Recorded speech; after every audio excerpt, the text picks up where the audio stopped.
انس بن مالک کہتے ہیں کہ ایک شخص ہم میں آتا تھا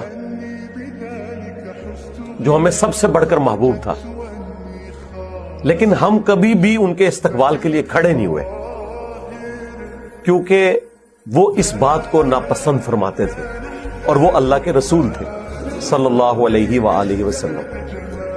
اچھا، یہ حدیث جو ترمذی کی ہے یہ بھی اس پر گواہی دے رہی ہے کہ نبی علیہ السلام نے اسے حرام نہیں فرمایا، بلکہ آپ کا ذاتی شغف تھا کہ میرے استقبال کے لیے کوئی کھڑا نہ ہو۔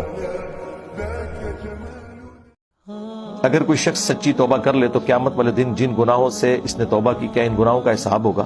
نہیں ہوگا یار، اس طرح کا کبھی وہم بھی اپنے دماغ میں نہیں لے کے آنا۔ رہ گیا انبیاء کرام کا اپنی غلطیوں کو یاد کر کے رونا، تو یہ ان کے اعلیٰ مرتبے کی نشانی ہے، ادروائز یہ نہیں ہے کہ حضرت آدم علیہ السلام کی غلطی معاف نہیں ہوئی، تو قرآن میں آیا کہ معاف ہو چکی ہے، لیکن قیامت والے دن جو وہ اپنی غلطی کا اظہار کریں گے، جو حدیث شفاعت میں آتا ہے بخاری مسلم کی، وہ صرف اللہ کے خوف کی وجہ سے، کیونکہ جن کے مرتبے ہیں سوا ان کی سوا مشکل ہے، باقی تو ظاہر معافی ہو چکی بھی ہے۔ اور سورۃ الفرقان کی آیت نمبر 70 ہے، جو گناہوں سے سچی توبہ کر لے ہم اس کے گناہوں کو بھی نیکیوں سے بدل دیں گے۔ اونچی آمین اور وہابیاں لی نہ کو وہ تو ویسے خلاف سنت ہے، آمین اتنی اونچی ہوگی جو نارمل ہے، آمین آمین، یہ تو آمین نہیں ہے نا، یہ تو نبی علیہ السلام اس طرح کرتے تھے، یہ تو ناپسندیدہ ہے۔ مسجد گونجتی تھی، اور مسجد اس لیے گونجتی ہے کہ 10,000 بندہ اگر کہے نا آمین تو مسجد تو گونج جائے گی، مسجد کی چھت نہیں اڑانی نا، یہ تو نہیں کر رہا نا۔ آپ نارمل آمین کے کوئی برا نہیں آپ کو کہتا، اور جہاں کوئی کہتا ہے تو قریبی تھانے میں اپلیکیشن دے کہ مجھے مسجد میں نماز نہیں پڑھنے دے رہا۔ پاکستان کے قانون میں آپ کسی کو مسجد میں نماز پڑھنے سے نہیں روک سکتے۔ اکثر لوگ اس حوالے سے وہ پھر نہ اعتراض کرتے رہے کہ جی وہ انداز چھوڑے ہیں انداز کو، یہ پوری کی پوری بات ایک کانٹیکسٹ میں۔ اگر آپ کو اچھا انداز چاہیے تو میرا فضائل درود و سلام والا لیکچر سن لیں، صبح و شام کے اذکار والا سن لیں۔ آپ نے اگر میٹھی میٹھی باتیں سننی ہیں، لیکن اس سے آپ کو فرق کو نہیں پڑنا، آپ شرک پہ ہیں تو شرک پہ ہی سبحان اللہ وہ بھی حمدی پڑھتے ہوئے مر جائیں گے اور انشاءاللہ سیدھا دوزخ میں نکلیں گے۔ لیکن میری ویڈیوز کی برکت یہ ہوگی کہ سبحان اللہ وہ بھی حمدی بھی پڑھیں گے، اور یہ نہ بھی پڑھیں، اگر آپ شرک سے بچ گئے تو ہمیشہ کی کامیابیاں آپ کا مقدر ہے۔ گستاخیوں سے بچ گئے، گستاخ بابوں سے بچ کے رسول اللہ کے قدموں تک پہنچ گئے، ہمیشہ کی کامیابیاں آپ کی مقدر ہو جائیں گی صلی اللہ علیہ وآلہ وسلم۔ صلوات بر محمد وآل محمد، اللہم صلی علی محمد وعلی آل محمد۔ کیا آپ حضرت ابوبکر کی جگہ پر ہوں؟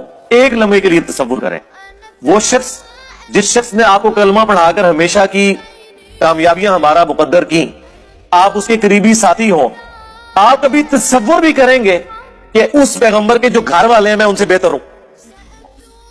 وہ سمپل ہے، اس کے لیے کسی آیت حدیث کی ضرورت ہی نہیں ہے بھائی، وہ تو گھرانہ اللہ کا چنا ہوا گھرانہ ہے۔ حضور کا کوئی صحابی، آپ میں سے بھی اگر کوئی اس زمانے میں صحابی ہوتا، وہ یہ سوچے گا بھی کہ میں فاطمہ سے بہتر ہوں؟ Not at all. حضرت ابوبکر نے ایک جملے کے اندر اپنا عقیدہ کلیئر کر دیا ہے۔ صحیح بخاری میں عبداللہ ابن عمر کہہ رہے ہیں، جن سے یہ لا کے پیش کرتے ہیں، جی بخاری میں عبداللہ بن عمر کہتے ہیں ہم صحابہ میں حضرت ابوبکر، اس کے بعد عمر، پھر عثمان کہتے تھے، پھر ہم کسی کو کسی پہ فضیلت نہیں دیتے تھے۔ تو عبداللہ بن عمر سے ہی پوچھ لو، صحیح بخاری نہیں موجود ہے کہ وہ کہتے ہیں کہ حضرت ابوبکر فرمایا کرتے تھے محمد کے قرب کو آل محمد کے قرب میں تلاش کرو، اور اس حدیث کو امام بخاری حسن و حسین کے چیپٹر میں لے کے ہیں۔ یار جو حضرت ابوبکر رسول اللہ کا قرب حسن و حسین اور فاطمہ اور علی کی محبت میں اپنے لیے تلاش کر رہے ہیں کہ میں ان سے محبت کر کے حضور کے قریب ہو جاؤں، وہ یہ تصور بھی کریں گے کہ میں ان سے بہتر ہوں؟ رہ گیا مولا علی کا کہنا کہ اس امت میں سب سے افضل ابوبکر اور پھر عمر، اور میں عام مسلمانوں سے، تو یہ حضرت علی کی عاجزی الحمدللہ، ٹھیک ہے، انہوں نے تو کہہ دیا میں عام مسلمان ہوں۔ میاں بیوی کے تعلق کے بعد غسل میں دیر ہو جائے یا پانی بجلی کا مسئلہ ہو جائے تو کیا گناہ؟ نہیں، کوئی مسئلہ نہیں، آپ تیمم کر کے نماز پڑھ لیں، اسلام بہت آسان ہے میرے بھائی۔